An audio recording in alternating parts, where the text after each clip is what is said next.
G'day everybody, we hit 100,000 subscribers last week. I can't fucking believe that. Thank you all so much for pressing that red button. It means the absolute world. And the reason it means so much to me is because, well, I'm making people laugh. Like, that's fucking amazing. Just to have people enjoying content. Like, I constantly get messages from people saying, oh, you made me happy today, or you took my mind off what was worrying me today. And that really, genuinely is why I started to do comedy in the first place a couple of years ago.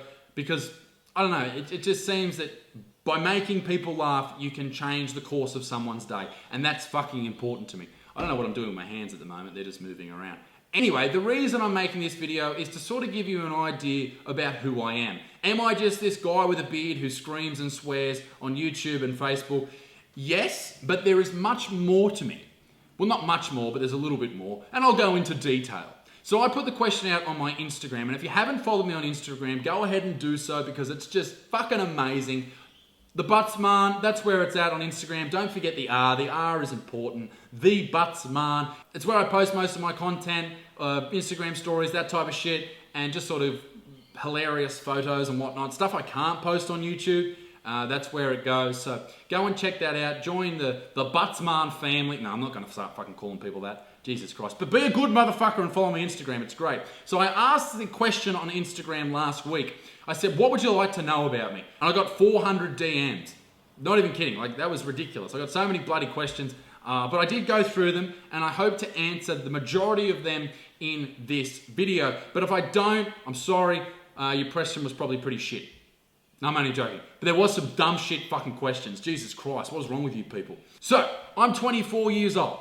Alright? I'm not 34. A lot of people think I'm 34. I'm not that fucking old. Fuck you. I think it's the beard. I think the beard probably adds about 15 years to how old I look. But anyway, I have looked 34 for the last 5 or 6 years. When I was 18, I never got hit up for ID because I look like an old man. I look like everyone's dad. But anyway, moving swiftly onwards. I'm 6'8", which is pretty tall, so I've got some neck problems because I'm always ducking through doorways, all that type of shit. So that's about 206 centimeters. It has its benefits, like you can reach for things from, high shelves, and that's about it. I can't really hear people when I'm in crowded places, so if you ever see me out and about and I'm trying to listen to something that someone's saying, I usually bend over because I can't hear. I don't know why. I don't know if I've got bad hearing or it's just like the sound waves are all at level like just below my head. Not too sure. But a lot of people ask me where I'm from, and a lot of people, believe it or not, this is the type of people that are out there. A lot of people have asked me if I'm from Australia. Of course I'm from Australia, dickhead.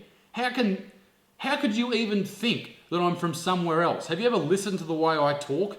I think this is the only country in the world where you use the word fuck more than you do and. And people carry on about my videos. They say, oh, you swear too much. Have you ever had a conversation with an Australian? So I'm from Newcastle in Australia, which is 2 hours north of Sydney. It's a great coastal community. It's a great town. It has a small town sort of feel to it, which I really enjoy.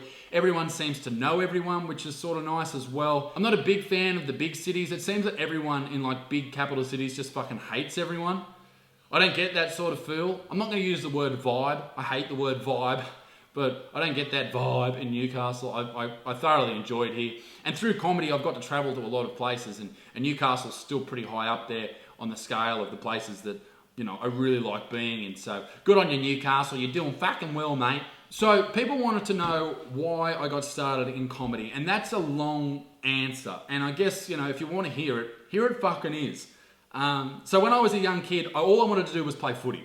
Footy was in my family. It was all my family did. And I wanted to play for the Newcastle Knights. That's all I wanted to do. And I played footy for a long time. I played for about 18 years. And I was never very good, but I wasn't terrible. I was sort of in that intermediate range where you'd put me on the field, but you wouldn't expect me to do much, which is fine with me. And I sort of got to a certain age where I thought, okay, I am not going to make a professional rugby league player, so let's start to look at other things. And it was probably around the age of 12 where I started to develop a sense of humor. And the reason I started to develop that sense of humor was because I got really fucking fat. Yes, that's right, I was a big fatty. And if you grew up overweight, you can probably relate to me there. You have to develop a sense of humor, otherwise you can't make friends, you can't talk to girls, it's just a real tough time.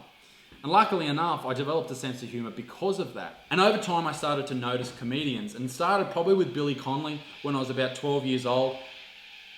Shut up, birds! Fucking hell. Started with Billy Connolly when I was about 12 years old. I started to watch that with my pop. And that's where humour started from me, from my gran and pop. Like, I used to go to their house all the time. I used to stay there quite a bit. Because as I said, I was a fat kid. And as you know, your gran always spoils you. On a Friday night, we used to watch a show called The Glass House. And The Glass House was on the ABC in Australia on a Friday night. I'm pretty sure it was a Friday night. And it had Australian comedian Will Anderson on the show. Him, Dave Hughes, and a lady called Corinne Grant. And that show was probably the catalyst for change in my life. As far as seeing things in a different light, like seeing people actually have a career from being funny. And I thought, maybe I could do that one day. And, you know, big props to Will, because he was probably one of the first comedians that I ever saw that I thought, this guy can actually make offensive jokes and make people laugh. And I thought, oh, wow, imagine if I could do that. Because that was the humour that I found funny. I found offensive humour funny. That's what I liked. And I know growing up in Australia, there's very little comedy on TV. You know, you might see every now and then the Melbourne Comedy Festival Gala on Channel 10, and that's it. And all those comedians are doing is, you know, TV-friendly material. Shit that I don't find that funny. Don't get me wrong, they're great comedians and they probably have great material outside of that, but I never really enjoyed that. And I never thought that I could be a comedian because everything that I would say was usually fucked up. And then I discovered the great man, Jim Jefferies. I remember watching his specials when I was probably, 15, 16 years old. And it probably started with Alcoholocaust. I watched it on YouTube, so sorry, Jim, you didn't make any money out of it. But just to see him say so many fucked up things on stage and everyone knows it's a joke and enjoys it, that was eye-opening to me. I thought, wow, maybe I could do that one day. Maybe I could make a whole theatre of people laugh. Don't get me wrong, it's not just about saying fucked up things. You have to be clever with it, but you're allowed to say those things and be funny at the same time. And that was probably the biggest thing for me as someone who wanted to be a comedian, seeing someone be successful with it. Not in Australia, mind you. Jim was never very successful in Australia because we have this mindset of political correctness when it comes to our comedy, which is unfortunate. But when he went over to the UK, got punched in the face by a fan in the crowd, those type of things, it skyrocketed him across the world. And I thought, wow, maybe one day I could be like him. And that's still something that I really want to do. I want to travel the world and make theatres laugh. Wow, it just got super bright in here. Anyway, so he opened the door to that idea in my mind. That was probably the biggest turning point for me, comedy-wise, because I went from thinking, oh, I'd like to do that, to maybe I could do that. And I was on that train for some time until I started listening to Joe Rogan's podcast, The Joe Rogan Experience. And this is the only piece of advice I'll give you in this video, is listen to every single episode. That podcast has changed my life in more ways than you could possibly imagine. That podcast put me in a mindset that I believed that I could actually be a comedian. If you want to be a comedian out there and you're listening to this, listen to the podcast because it gave me the tools that I needed and the know-how to do my first set, write my first 5 minutes and get up there on an open mic night and actually perform it. And I can't thank Joe Rogan enough for that. Like, I know he's changed a lot of people's lives, but fuck me, dude. I don't know where I'd be without your show, so thank you a fucking lot. So I started writing comedy and doing open mic rooms probably about 5 years ago now. And I did that for a number of years and I just never really got anywhere with it. And by that, I don't mean that I was getting upset or jealous of other people getting success, but I didn't really see how me as someone who tells fucked up jokes, who makes jokes about things he shouldn't joke about, I didn't see that being a career that could progress, if you know what I mean. So I thought to myself, how do I sort of get people to come to me rather than me going to them? And I saw that as a reality when I went and I met Josh Wade. Now, as many as you know, Josh is a good friend of mine. I've been on his podcast and we've done a lot of work together. I was lucky enough to open for Josh on some of those shows that he did in the regional cities across Australia. And that sort of gave me the idea that, okay, this is something that I could do. Basically, I thought, well, how did he do it? He put his content out there on the best medium possible, which was YouTube, Facebook, Instagram, all those type of platforms. And people came to him rather than him being picked by Channel 10 or the Melbourne Comedy Festival and thrust upon people. People actually liked him and came to him and actually wanted to go to his shows. And then I opened for Frenchie as well, and he had done the same thing. And I started to think to myself, why the fuck aren't I making videos? There's not enough time in anyone's day to travel around the country meeting all these people and gathering people who enjoy your comedy that way.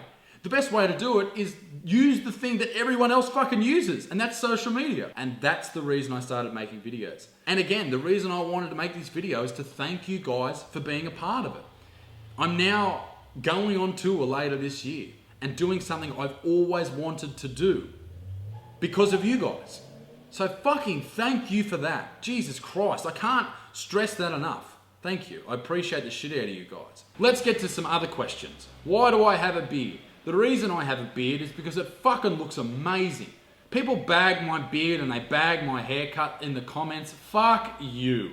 That's what I have to say to you dickheads. Fuck you to the moon. This beard is just something that I've always had. I haven't shaved it for about 6 years. It's been some time. I look weird without it.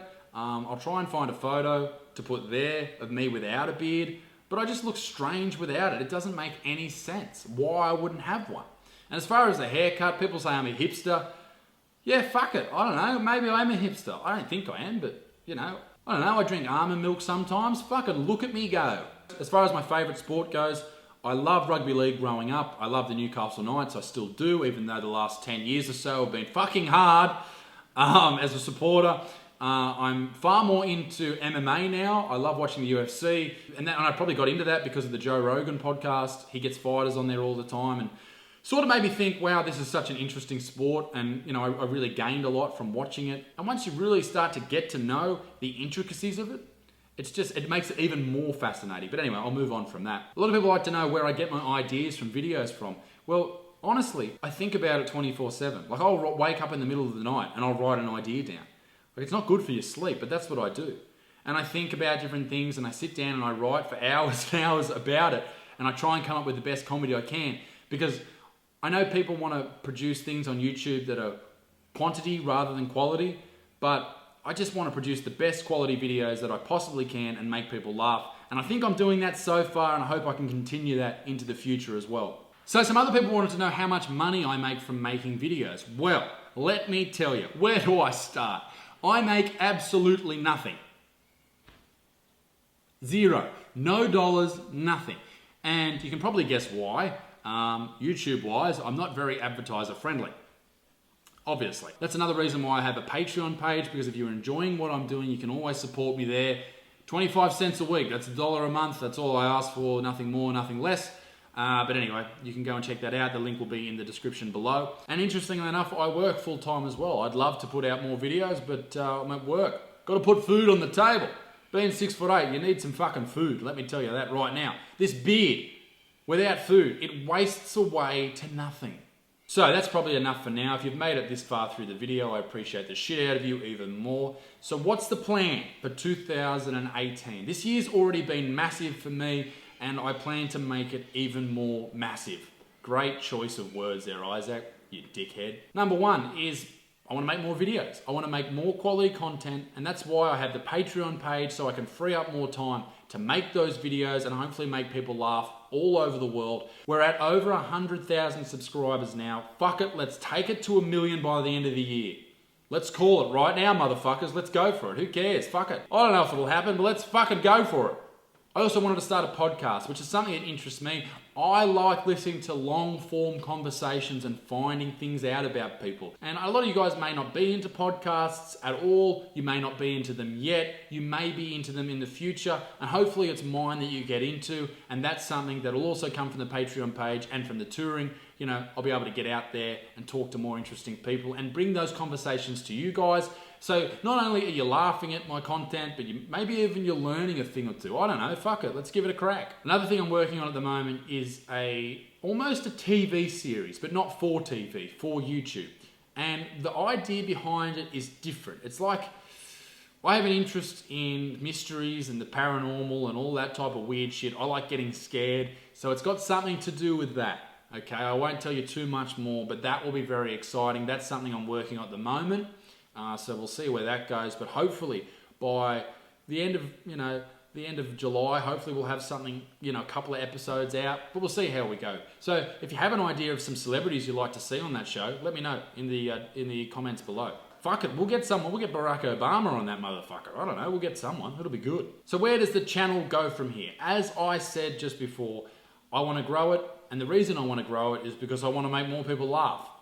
I don't make any money from it, I just want to make people laugh. That's fucking it, you know. If you have any ideas of how I could make money, that'd be great. But, you know, I just want to make it as big as possible so more people get to know who I am, get to laugh at the things I laugh at, and you know, I also want to make videos that aren't just me yelling and carrying on. I want to make good points.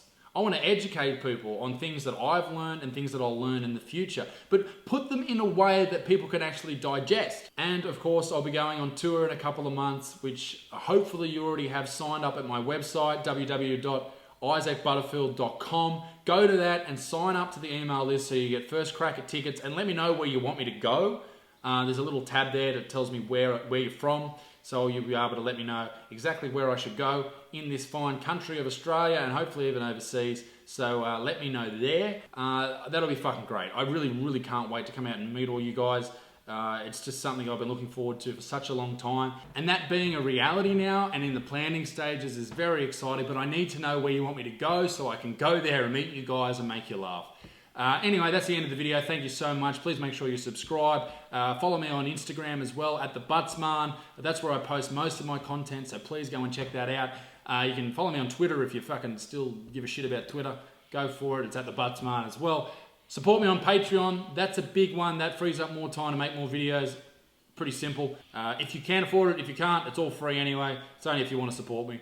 As always, be a good motherfucker. Merch is on the way too. Believe it or not, merch is on the way. Holy shitballs. Motherfucker, we made it. I don't know, something. Anyway, have a great day. Good on you. Be a good motherfucker. Peace in the Middle East. Cheers.